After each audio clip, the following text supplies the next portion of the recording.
Around the same time Elijah McClain was injected in Aurora, a man named Elijah McKnight was injected by South Metro paramedics. Deputies say they found him laying down at a bus stop drunk, and they tried to help him, but they said he kicked one of them when they tried to make physical contact with him, and they tased him.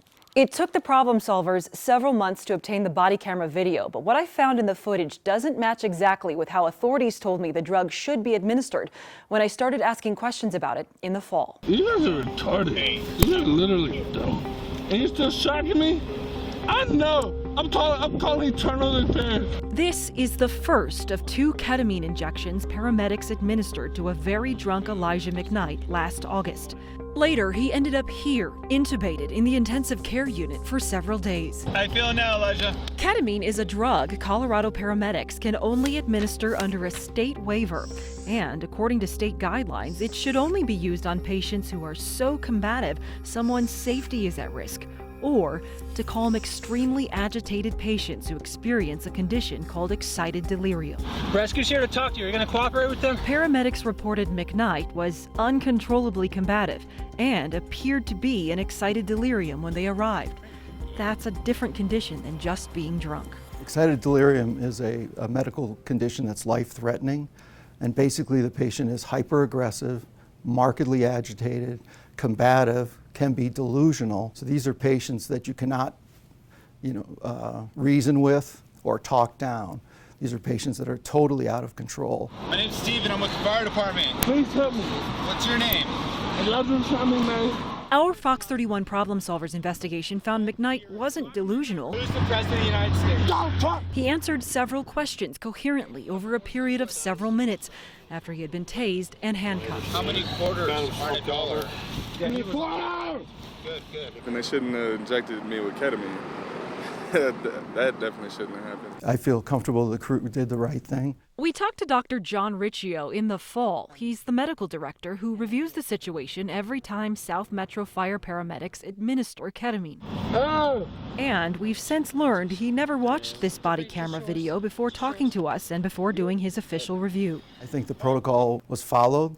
The patient had a life-threatening condition. Every time we use it, it gets scrutinized. This is Michael Porter, the chief officer involved with medical care at the South Metro Fire Department, who also spoke to us in the fall without seeing the body camera footage. Our paramedics have about a minute to 2 minutes to decide whether or not this is going to be a drug of choice in this particular case. But the Fox 31 problem solvers found paramedics had more than 1 minute to observe McKnight's behavior. For at least 9 full minutes, they talked with him. I know it's uncomfortable right now, but you're a little too hyped up right now. You gotta relax you guys a little bit more. I am being cooperative. You are, and I appreciate it, man. And they listened to his shouts, including at least 27 screams about his legs being in pain. Get off my leg! Get off my leg! Don't break my leg! The paramedics eventually referred to Elijah as alert. Okay, if you guys... My doesn't need to go to the hospital. My dad's scared, man! My dad knows! It's up to you guys. And initially, no paramedic suggested treating him with ketamine. How much do police have an influence on what a medical person would decide? None. I can say that unequivocally. They don't influence our decisions at all. But listen to what this sheriff's deputy asks South Metro Fire Rescue. You guys can't give him anything, can you? Unless he goes. We can give him ketamine and he'll be sleeping like a baby, but we'll have to take him to the hospital. Don't inject anything in my man. No, I was still. We're going to the hospital. He's fucking the 3 of us. Just give it to him. I was being loud and all that. I wasn't physically doing anything though. I was really trying to breathe. I could tell. Paramedics described McKnight as wildly combative after the first dose. Put a shot into my leg. Give him more. Oh. This top. Bro, I got my face in dirt.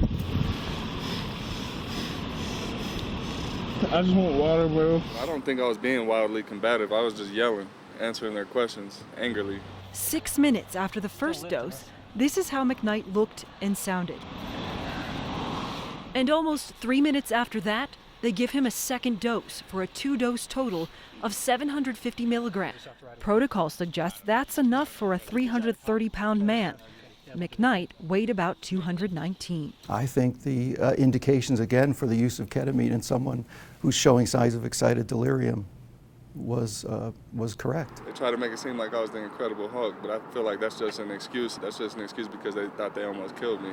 Several physicians I've spoken with have said ketamine is one of the safest options for agitated people. But when I brought this body camera footage to the attention of South Metro Fire Department, they said they're launching their own review, which could take a few more weeks.